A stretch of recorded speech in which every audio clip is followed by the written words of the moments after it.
오늘 은혜 받으실 하나님의 말씀을 봉독하겠습니다.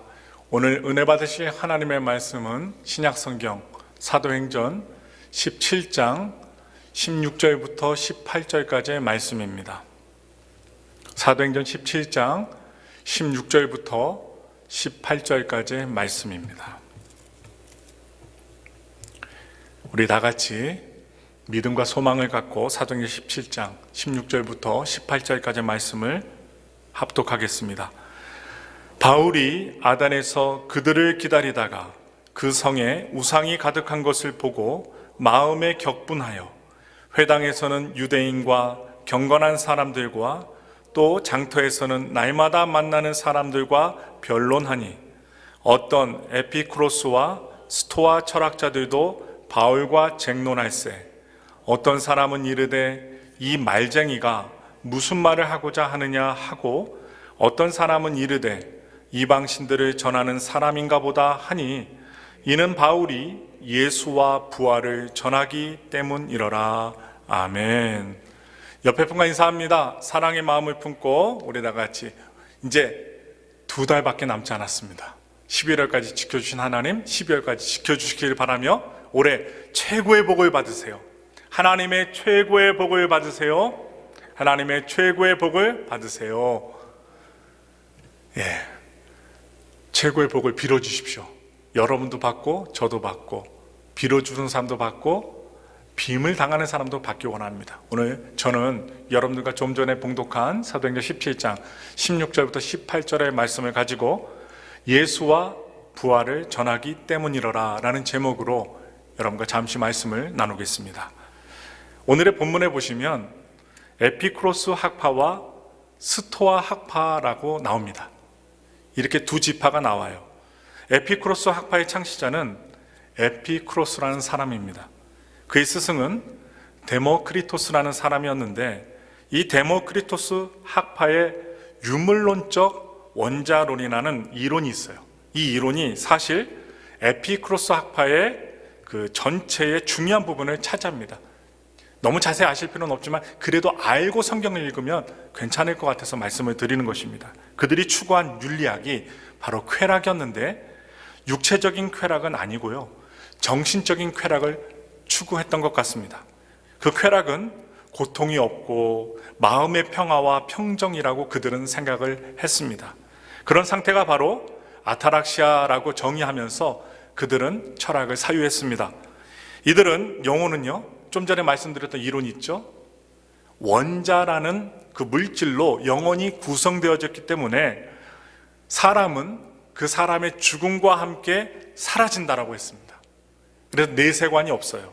그러므로 내세까지 살아남아 고통을 겪을 영혼이 없다라고 그들은 주장하고 있습니다. 결국 이들은 어디에까지 이르게 되느냐? 신은 필요가 없다라는 결론에까지 이르게 됩니다.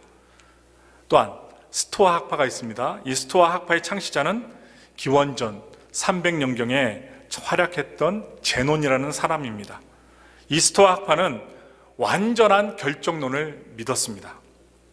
우리들의 삶이 마치 실패로부터 실을 푸는 과정과 같다라고 그들은 철학적 사유를 했어요. 세계가 철저한 인과적 질서하에 움직인다고 보고 인간의 여러 가지 감정으로부터 초연한 상태를 추구하는 아파테이아 결정론을 스토아 학파들은 주장했습니다. 그래서 이 스토아 학파는요, 현실을 매우 중요시 여기는 현실주의자들이었고 인간의 행위와 삶을 가능케 하는 의지적인 인간을 주장했습니다. 이 인간의 의지를 되게 중요시 여겼다는 것입니다. 오늘날 우한 코로나 팬데믹 사회 속에서 많은 사람들이 어떠한 상태느냐? 현재의 삶과 미래에 대한 불확실함으로 많은 혼란 가운데 있습니다. 3월부터 시작된, 아마 2월부터 시작된 이 코로나 팬데믹의 시작이 끝이 보이지 않고 여름에 좀 주려고 하다가 다시 가을철 되고 날씨가 서늘해지니까 다시 많은 사람들의 확진자가 늘어나고 있어요. 이 미국뿐만 아니라 전 세계에서 실험하고 있어요. 그러니 이 현실에 대해서 사람들이 많은 혼란을 겪고 있다는 것입니다. 이러한 불안한 환경이 사람을 현재에 가두어 버리는 현상으로 나타나게 되어버렸는데, 불확실한 미래를 준비하며 살 것이 아니라 바로 오늘의 현재만 잘 버티고 살자라는 그 생각들이 오늘날 팽배해지고 있습니다. 오늘 하루만 잘 살자, 현재만 잘 살자. 그래서 오늘 본문에서는 바로 이 에피쿠로스와 스토아 철학자들 앞에서 아주 자랑스럽게 담대하게 연설하고 있는 바울의 모습을 우리가 발견할 수 있습니다. 오늘의 행복과 즐거움에 집중하는 그들에게, 또한 오늘날 우한 코로나 팬데믹 사태로 인해서 현재에만 집중하고 있고 불안해하는 오늘날 현대인들에게 오늘 바울이 던진 말씀은 과연 무엇이었는지 함께 오늘 17장 본문의 말씀을 살펴보시면서 오늘 하나님께서 주시는 은혜를 우리 모두 다 나누길 원합니다. 사도행전 17장 10절의 말씀을 보시면 오늘 주인공 바울은요, 유대인들의 핍박을 피해 어디로 가느냐? 베레아로 갑니다. 말씀을 보겠습니다. 밤에 형제들이 곧 바울과 실라를 베레아로 보내니 그들이 이르러 유대인의 회당에 들어가니라. 그런데 데살로니가에 있는 유대인들이 이 베레아까지 와서 소동을 벌입니다. 자기가 있는 곳에만 있으면 좋은데 끝까지 따라와요. 끝까지 따라와서 소동을 벌이고 바울과 또한 실라와 또한 그 제자들을 힘들게 하는 거예요. 할 수 없이 바울은 실라와 디모데를 거기에 남겨두고 홀로 어디로 가느냐? 아덴, 오늘날로 치면 아테네 지역으로 갑니다. 그래서 아테네는 헬라 제국대의 수도였습니다. 당시 로마와 알렉산드리아, 그 세계 3대 도시에 속하는 도시에 바로 아테네입니다. 바로 수도였죠. 당시 로마와 알렉산드리아와 더불어 3대 도시 중에 하나였던 아테네, 민주정치가 꽃피운 곳이었고 철학과 문학과 또한 예술 등 헬라 문화의 아주 중요한 중심지였던 곳, 바로 아테네였습니다. 바울은 그곳에서 실라와 디모데가 오기를 간절히 기다리고 있었습니다. 그런데 바울이 아테네에서 몇 날 며칠 머물게 되면서 그 도시에 가득한 우상들을 발견하고 마음으로 생각으로 하나님의 의분을 품게 됩니다. 당시 아테네는 그리스 신화에 나오는 신들의 사원들로 가득했다고 합니다. 그리고 도시가 곳곳마다 오늘날 유적들이 있어서 많은 사람들이 관광을 가는데 오늘날까지 남아있을 정도로 그리스 신화에 나오는 신들을 모시는 신전들이 많았다는 거예요. 당시 3만여 개의 신상이 그곳에 있었다고 합니다. 3만여 개. 바울은 우상으로 가득한 그 도시에서 불붙는 성령님의 마음으로 사람들을 만나고 또한 성경의 말씀을 전하기 시작합니다. 회당에서는 유대인들과 하나님의 도에 관심이 있었던 경건한 사람들에게 하나님의 귀한 말씀을 전했습니다. 또한 장터였던 아고라 장소에서는 날마다 만나는 사람들과 기쁜 소식, 복음을 전했습니다. 또한 조금 전에 제가 말씀드렸던 에피쿠로스와 스토아 철학자들이 그렇게 말씀을 전하고 쟁론하고 변론했던 그 바울에게 관심을 갖기 시작합니다. 바울이 오늘 설교의 제목과 같이 예수님과 부활에 대해서 전하였기에 오늘 본문에 보시면 이 말장이가 무슨 말을 하고자 하는지 그 철학자들은 아주 매우 궁금했던 것입니다. 그래서 바울을 붙잡아서 어느 장소로 옮기느냐? 아레오바고 법정에 옮겨놓고 또한 새로운 가르침을 듣고자 했습니다. 다시 말씀드리지만 에피쿠로스 학자는 쾌락이 인생의 최고의 목표였습니다. 행복한 삶은 고통이 작아지고 쾌락이 극대화지는 것을 그들은 주장하고 또한 목표로 삼았어요. 이 스토아 학파는 정신과 영혼의 안정을 통해 인간의 그 마음, 생각, 의지적인 실천의 삶으로 행복을 추구했던 것입니다. 기원전 300년경에 시작된 이 에피쿠로스 학파, 스토아 학파, 이 두 학파는 왜 그렇게 현재 행복에 대해서 관심을 많이 가졌을까요? 또한 생각했을까요? 철학적인 사유를 했을까요? 그 이유가 있어요. 그 이유는 그들의 미래가 불투명했기 때문입니다. 오늘 현대에 사는 오늘날과 똑같습니다. 당시 사람들은요, 계속되는 전쟁, 정복 전쟁으로 인해서 가난과 죽음의 위협에 매일매일 시달렸습니다. 전쟁이 매일 돼봐요. 내가 내일 살 수 있을까? 앞으로 우리 가족들은 무엇을 먹고 살 수 있을까? 이 정복 전쟁, 이 전쟁 때문에 시름시름하고 있었어요. 전쟁이 일어나면 부자가 늘어날까요? 가난한 사람이 늘어날까요? 가난한 사람이 늘어나겠죠. 전쟁에서 이긴 나라가 진 나라의 물건들과 사람들을 착취해 가겠죠. 그러니 매일 정복 전쟁 속에서 살아갔던 아테네 사람들, 헬라 문화권에 속한 사람들은 매일마다 불안한 마음을 품고 살았던 것입니다. 그러므로 그런 상황에서 어떻게 하면 한 개인이 이 괴로운 상황 속에서, 환경 가운데서 행복한 삶을 살 수 있을까 하는 것이 당시 철학자들의 관심이었던 것입니다. 에피쿠로스는요, 개인의 쾌락을 극대화하고 당장 현실적으로 즐길 수 있는 삶이야말로 불확실한 미래와 험난한 세상을 견뎌낼 수 있는 바람직한 삶의 방식이라고 주장했습니다. 그들은 신들이 인간이 하는 일에 관심이 없다라고 말했어요. 신은요, 인간이 하는 일에 관심이 없다라고 주장을 했어요. 또한 인간은 무작위적인 과정을 통해 생겼다가 죽으면 사라져버리고 마는 원자들의 덩어리라고 얘기를 했기 때문에 그들은요, 사후세계를 인정치 않았습니다. 그래서 그렇게 원자라는 덩어리로 죽게 되면 끝나는 인생, 사후세계가 없는 인간들, 그런 인간들의 존재라면 죽음 이후의 세계에 대해서는 걱정할 필요가 없게 됩니다. 그래서 사후 심판에 대해서도 이 인간들은 두려워할 필요가 없다는 거예요. 인간은 죽음과 함께 사라지는 존재이기 때문입니다. 그들이 주장했어요. 그들의 원자론이라는 이론은 인간에게서 죽음과 또한 신과 심판에 대한 두려움을 제거하는 아주 결정적인 역할을 했던 것입니다.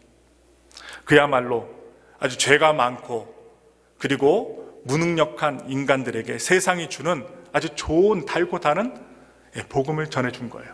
예수님의 복음이 아니라 세상의 향락의 복음을 이 철학자들이 전해준 것입니다. 인간은 오로지 현재 고통을 줄이며 최대한의 쾌락을 누리며 살아야 하는 그런 가르침을 이 철학자들이 외치고 다녔던 것입니다.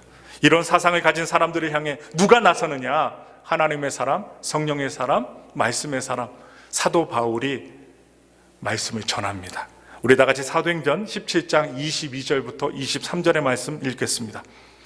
바울이 아레오바고 가운데 서서 말하되 아덴 사람들아 너희를 보니 범사에 종교심이 많도다. 내가 두루 다니며 너희가 위하는 것들을 보다가 알지 못하는 신에게라고 새긴 단도 보았으니 그런즉 너희가 알지 못하고 위하는 그것을 내가 너희에게 알게 하리라. 바울은요, 오늘 지금 방금 전에 읽었던 본문의 말씀을 보시면 아테네 사람들의 종교심을 접목해서 연설을 합니다. 자신이 아테네를 두루 다녀보다가 알지 못하는 신에게라고 새긴 단도 보았다고 합니다. 알지 못하는 신에게라는 그 이름을 딱 써붙인 제단이 있는 거예요. 그래서 아테네 사람들은 여러 신들을 섬겼지만 혹시 자신들이 부주의해서 빠뜨린 신들의 이름이 없는가 궁금했던 것 같아요. 그래서 빠뜨린 그 신들이 분노를 해서 자기들을 위협에 빠뜨리지 않을까 아주 두려워하면서 그런 제단, 자기들이 알지 못하는 신들 이름을, 알지 못하는 신이라는 이름을 딱 적어놓고 제단을 세우고 제사를 드렸던 것입니다. 바울은요, 그들이 알지 못하고 섬기는 신을 그들에게 알게 해주겠다고 궁금증을 유발시키면서 그들 앞에서 조금도 두려워하거나 걱정하거나 염려하지 않는 자신 있는 모습으로 선포합니다. 그러면서 바울은 하나님에 대해서 소개합니다. 사도행전 17장 24절부터 25절의 말씀입니다. 우주와 그 가운데 있는 만물을 지으신 하나님께서는 천지의 주제시니 손으로 지은 전에 계시지 아니하시고 또 무엇이 부족한 것처럼 사람의 손으로 섬김을 받으시는 것이 아니니 이는 만민에게 생명과 호흡과 만물을 친히 주시는 이심이라. 바울은 하나님이 만물을 창조하신 창조주 하나님이시라고 말씀하고 있습니다. 또한 천지의 주제시라고 아주 강하게 선포하고 있습니다. 바울은 당시 아주 팽배했던 잘못되었던 신관, 그 철학자들에 의해서 사람들이 잘못 갖고 있었던 그 잘못된 신관들을 교정해 주고 있는 것입니다. 스토아 학파의 철학은요, 모든 만물이 신이라는 범신론적인 신관을 갖고 있었습니다. 또한 에피쿠로스 학파는 신은 이 세상에 관심이 없다, 이 세상에 관여하지 않는다라고 믿고 있었어요.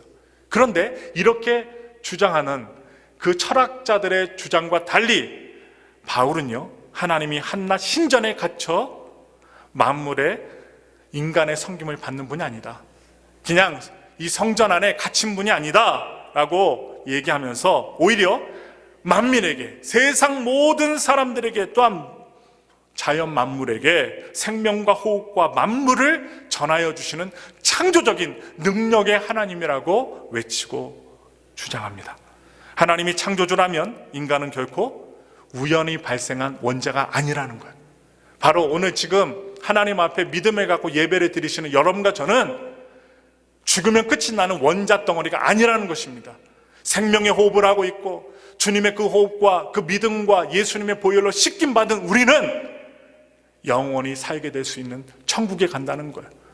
사후세계가 있다는 것, 죽음으로 끝나지 않는다는 것을 분명하게 말해주고 있습니다. 인간은 하나님께서 친히 지으셔서 생명과 호흡을 주신 존재라는 것입니다.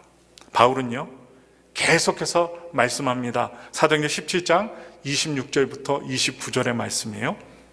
인류의 모든 족속을 한 혈통으로 만드사 온 땅에 살게 하시고 그들의 연대를 정하시며 거주의 경계를 한정하셨으니 이는 사람으로 혹 하나님을 더듬어 찾아 발견하게 하려 하심이로되 그는 우리 각 사람에게서 멀리 계시지 아니하도다. 우리가 그를 힘입어 살며 기동하며 존재하느니라. 너희 시인 중 어떤 사람들의 말과 같이 우리가 그의 소생이라 하니 이와 같이 하나님의 소생이 되었은즉 하나님을 금이나 은이나 돌에다 사람의 기술과 고안으로 새긴 것들과 같이 여길 것이 아니니라. 아멘. 당시의 사람들은요, 신은요, 인간에게 관심이 없기 때문에 인간이 찾아가도 만날 수 없다라고 생각했습니다. 그러나 오늘 17장에 나오는 바울은 하나님께서 인류의 거주의 경계를 정하실 정도로 인간의 일에 관심이 많으시다고 설파하고 있어요.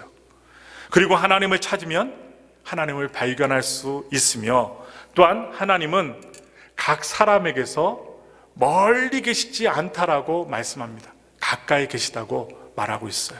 또한 바울은 인간이 하나님을 힘입어 살며 뭐라고 얘기해요? 기동하며 존재한다고 주장합니다. 우리가요, 하나님 안에서 움직일 수 있어요. 하나님 안에서 활동합니다.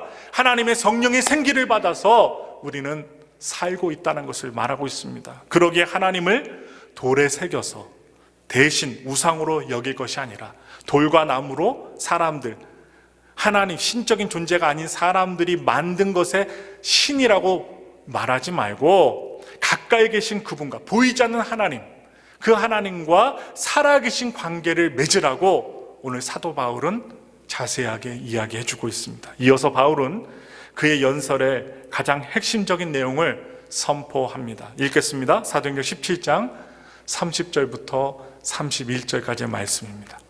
알지 못하던 시대에는 하나님이 간과하셨거니와 이제는 어디든지 사람에게 다 명하사 회개하라 하셨으니 이는 정하신 사람으로 하여금 천하를 공의로 심판할 날을 작정하시고 이에 그를 죽은 자 가운데서 다시 살리신 것으로 모든 사람에게 믿을 만한 증거를 주셨음이니라 하니라. 아멘. 바울은요, 사람이 죽은 다음에 사후세계와 심판이 없다고 믿는 그 사람들을 향하여 하나님께서는 천하를 아주 공평하게 공의로 심판할 날을 작정하고 계획하신 분이라고 말씀합니다. 알지 못하던 시대에는 하나님이 간과하셨지만 이제는 모두 회개하며 또한 하나님께 돌이켜야 한다라고 주장하고 연설하고 있어요. 그리고 하나님은 예수님을 죽음과 또한 부활을 통해 모두에게 믿을 만한 증거를 주셨다라고 확실하게 말씀하고 있습니다. 바울의 연설을 들은 사람들의 의견이요, 아주 나뉘게 되었어요. 한 가지로 통일된 게 아니라 주님을 믿겠습니다, 회개합니다 이렇게 나온 것이 아니라 다수가 의견이 나뉘어지게 되었습니다. 다 같이 사도행전 17장 32절부터 34절의 말씀을 보겠습니다. 그들이 죽은 자의 부활을 듣고 어떤 사람은 조롱도 하고 어떤 사람은 이 일에 대하여 내 말을 다시 듣겠다 하니, 이에 바울이 그들 가운데서 떠나매 몇 사람이 그를 가까이 하여 믿으니 그 중에는 아레오바고 관리 디오누시오와 다말이라 하는 여자와 또 다른 사람들도 있었더라.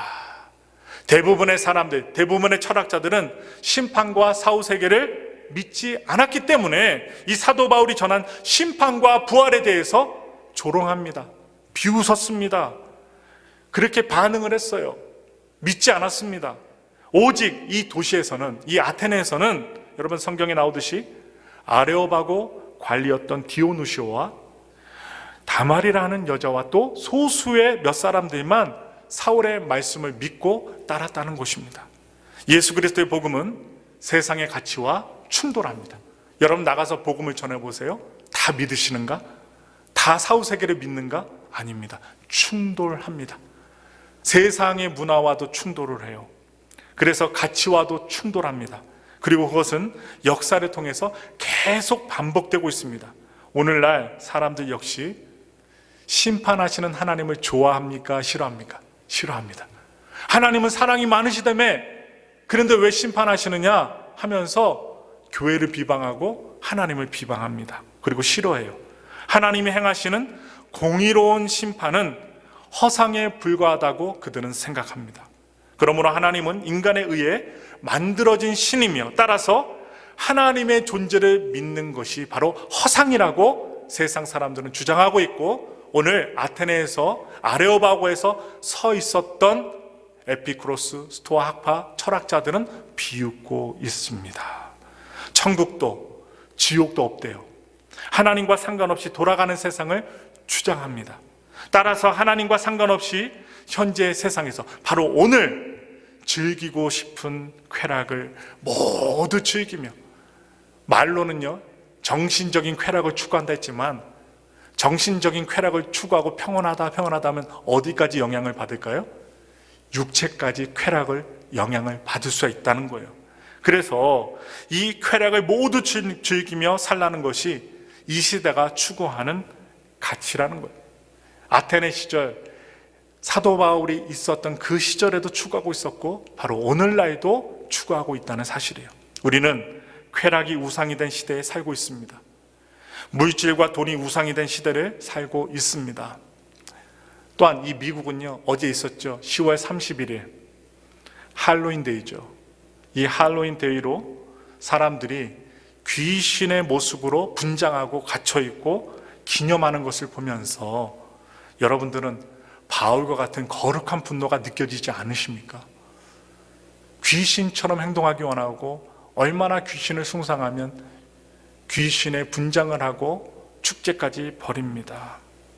복음을 조롱하는 시대에 여전히 하나님은 창조주이시며 공의로 세상을 심판하실 정의로우신 하나님이시라는 거예요. 그분 앞에 우리는 나가야 됩니다. 그러므로 여러분들은 이 우상으로 가득한 도시에서 여전히 하나님을 힘입어 살아야 되며 그분의 자녀로 하나님과 살아있는 관계를 맺으며 사셔야 되는 것입니다. 그래서 우리가 오늘 이 예배당에 있는 거예요. 이 성전에 있는 거예요. 하나님이 계시는, 또한 하나님께 마음을 모아 말씀을 듣고 기도하며 찬양하는 이 예배로 주님 앞에 나아가는 것입니다. 그래서 우리는 점검해야 됩니다. 바울이 아레오바고 법정에서 하나님의 심판과 부활을 강조한 이유가 과연 무엇입니까? 당시 에피쿠로스, 스토아 철학자들은 내세관이 없었기 때문에 혼동되게 살았어요. 방황했습니다. 정확한 인생의 목적, 삶의 목적이 있으면 그 목적의 방향을 위해서 삶을 살아갑니다. 사람은. 그런데 내세관이 없으면 방황하게끔 되어 있습니다. 그들은 현재 행복과 즐거움을 추구했지만 그것으로도 공허하며 늘 새로운 가르침을 찾아 귀를 기울였고 철학적인 사유를 하였던 것입니다. 그래서 바울은 우리의 삶이 죽음으로 끝나지 않음을 강조했던 것입니다. 예수님의 부활을 믿는 우리 역시 죽음 이후 다시 부활하여 하나님 앞에 하나님의 심판대 앞에 선다는 것, 바로 우리가 믿는 정의로운 복음이라는 것입니다. 사실이에요. 그래서 우리가 이 사실을 믿을 때 우리는 이 세상에서 우리 자신의 즐거움만을 위해 살지 않게 됩니다. 왜냐? 하나님의 심판이 있고 하나님의 말씀이 정확무하기 때문에 우리는 하나님의 말씀대로 살아 하나님의 심판대 앞에서 그 믿음, 예수님을 믿는 믿음으로 말미암아 속점을 받아 천국 간다는 것을, 그 복음을 확실히 알기 때문에 우리는요 공허하게 혼동되게 살지 않는다는 것입니다. 그래서 하나님의 청지기로 하나님의 창조 목적과 부르심을 위해 우리는 살게 된다는 것입니다. 그런 사람들에게는 내가 어떻게 더 많이 즐기느냐가 인생의 목표가 되지 않습니다. 오늘만 즐기며 살자. 내일은 없다. 죽음은 끝인데 우리가 무슨 보이지 않는 하나님을 위해서 사냐, 이런 엉뚱한 말을 하지 않는다는 것입니다. 하나님이 주신 나의 삶을 얼마나 가치 있게 활용하느냐, 또한 사용하느냐, 그것이 내 인생의 목표가 되는 것입니다. 그래서요, 죽음을 앞에 두고도 우리는 기도합니다. 그리고 죽어가는 사람들에게도 복음을 전합니다. 당신이 이대로 끝이 나지 않는다고, 영원한 이터널 라이프, 영원한 하나님의 세계가 있다라고 예수님을 영접하라고 복음을 증거하는 것입니다. 부활과 하나님의 공의로운 심판에 대한 분명한 믿음이 있어야 우리는 우리의 오늘을, 하나님이 주신 소중한 하루를 방황하지 않고 살게 됩니다. 비록 현실이 힘들어도 내일을 소망하며 살 수 있는 것입니다. 바울은요, 고린도 교회 성도들에게 이렇게 이야기를 했어요. 우리 다 같이 말씀 보겠습니다. 고린도 전서 15장 19절의 말씀입니다. 읽겠습니다. 만일 그리스도 안에서 우리가 바라는 것이 다만 이 세상의 삶뿐이면 모든 사람 가운데 우리가 더욱 불쌍한 자이리라. 영원한 세계가 있다는 거예요. 철학자들의 말에 혼동되게 살아가지 말라는 거예요. 죽으면 끝이다. 심지어 예배 드리는 가운데, 교회 다니는 분들 가운데서도 죽어봐야 알지, 이런 얘기 하시는 분이 있어요. 절대로 속지 마세요. 죽어봐야 알면 그때 끝납니다. 미리 믿으셔야 되고 성령의 감동과 은혜를 받아 예수님 마음에 모시고 내 주인으로 모시고 사셔야 돼요. 왜냐? 그분과 영원히 살 것이기 때문입니다. 그런데 부활하신 하나님의 심판대 앞에 선다는 분명한 믿음이 있었기에 바울은요, 헛되이 낭비하는 인생을 살지 않았습니다. 우리도 헛되이 낭비하는 인생을 살면 안 됩니다. 바울은 또 이렇게 고백합니다. 빌립보서 3장 14절의 말씀입니다. 표대를 향하여 그리스도 예수 안에서 하나님이 위에서 부르신 부름의 상을 위하여 달려가노라. 바울은 이 세대가 추구하는 가치와 상관없이 하나님의 나라와 그 영광을 위한 삶에 전력 질주하였던 것입니다. 왜냐? 하나님이 주신 목표가 분명하였기 때문입니다. 오늘날 어둠의 세계 가운데 많은 뉴스와 걱정거리와 염려 속에 사는 우리들에게 주시는 하나님의 분명한 메시지, 예수님의 분명한 목표를 갖고 살라는 것입니다. 우리는 이 세상에서 끝날 인생이 아니라 영원히 살 인생이기 때문에 두려워하지 말고 하나님 안에서 정갈하게 저 하늘나라의 분명한 목표를 갖고 부름의 상을 위하여 우리 모두가 달려나가라는 것입니다. 모두가 현재 행복을 원하고 지금 자기 즐거움을 위해 투자하는 시대, 젊은 사람들이 아기를 안 낳아요. 왜 안 낳을까요? 부인과 남편과 함께 그냥 현재 즐겁게 살자는 것입니다. 왜 자녀에게 교육비를 내고 먹이고 입히고 그 돈 아깝다는 거예요. 이런 하루하루 먹고 살기 힘든 시대에 부인과 나 둘만 행복하게 살자, 욜로족이 너무나도 늘어나고 있어요. 그냥 현재만, 여러분, 그 쾌락을 누리고 우리 둘만 잘 살자, 나 혼자만 잘 살아야 되겠다는 이러한 시대적인 흐름이 넘쳐나고 있습니다. 그런데 하나님은 그렇게 살길 원하지 않으셔요. 영원한 하나님의 나라를 바라보며 사는 것 사람들에게 원하셔요. 그래서 묵묵히 헌신하며 살기를 원하셔요. 그런데 오늘 나는 그렇게 묵묵히 기다리면서 하나님을 위하여, 사람들의 유익을 위하여 헌신하는 삶 살지 않습니다. 특별히 우한 코로나 팬데믹의 지금 시대에는 더욱더 그렇습니다. 그러나 바울은 오직 한 번뿐인 삶을 사는 사람들에게 이렇게 분명하게 권면하고 있습니다. 고린도전서 15장 58절의 말씀입니다. 읽겠습니다. 그러므로 내 사랑하는 형제들아, 견실하며 흔들리지 말고 항상 주의 일에 더욱 힘쓰는 자들이 되라. 이는 너희 수고가 주 안에서 헛되지 않은 줄 알미라. 여러분들이 하나님의 영광을 위하여, 복음을 위하여, 또한 여러분들 신앙을 위하여 애쓰시고 기도하고 헌신하고 도네이션하고 예배드리고 하는 것 하나도 헛되지 않다는 거예요. 하나님 다 하신다는 거예요. 얼마나 기쁜 일이에요. 내가 하는 일을 누가 안다는 것 얼마나 기쁜 일입니까? 전능하신 하나님, 우리 부모가 자녀가 하는 일을 알 때 그 자녀가 얼마나 기뻐요. 아, 아들아 딸아, 네가 열심히 공부하는 거 알고 있다, 사랑한다, 축복한다, 그 말 들을 때 자녀가 얼굴이 환해집니다. 그런데 우리 영원한 창조주 전능하신 아버지 하나님께서 내가 하는 일 모두 다 아신다니 얼마나 감사해요. 잊지 않으시고 우리에게 상 주신다고 하시고, 그리고 주께 더욱 힘쓰는 자들이 되라고 하시고, 어느 때요? 좋을 때가 아닙니다. 팬데믹인 이때에 하나님께 더욱더 예배로 영광 드리셔야 돼요. 하나님께 기도로 나가셔야 돼요. 잘 될 때는요 누구나 춤추고 찬양합니다. 그런데 어려울 때일수록 무엇이 나타납니까?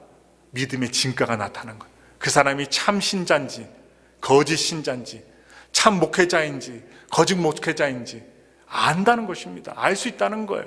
바로 이 팬데믹의 기간에 우리의 진실된 믿음을 하나님께 보이며 신앙생활을 해야 된다는 것을 분명하게 말씀을 드리면서, 오늘의 행복을 바라는 것은 우리 모두의 소원입니다. 모두 다 현재 행복하게 살기를 다 원합니다. 그 소원 자체는 잘못된 것이 아닙니다. 그러나 잠시 후에 없어지는 즐거움을 통해 제한적인 행복을 누리는 것보다 영원한 것을 얻고자 오늘 사도 바울처럼 표대를 향하여 하나님의 영광을 향하여 주 안에서 헛되지 않은 하나님의 진리의 신앙으로 나아가는 이 사도 바울의 이 모습을 통하여 우리도 오늘날 걱정 많고 염려 많고 내가 살 수 있을까 하는 이러한 염려의 시대 가운데 살고 있는 우리들이 추구해야 될 신앙이 무엇이냐, 바로 하나님의 영광을 위해 살아가야 될 그 신앙을 추구하며 살아야 된다는 것을 기억하시면서 바로 영원한 믿음의 행복한 삶을 여러분 기억하십시오. 하나님은 영원하십니다. 어제나 오늘이나 동일하신 하나님, 그분께서 우리와 함께 하십니다. 무엇을 걱정하십니까? 무엇을 염려하십니까? 또한 오늘 이 예배당 안에서, 이 교회 안에서 무슨 생각하고 예배 드리십니까? 우리는 믿음으로 주님 앞에 다 맡기고 승리하는 하나님의 천국 백성이 되어야 할 것입니다. 그런 천국 백성이 되시기를 예수님의 이름으로 축원합니다. 기도하겠습니다.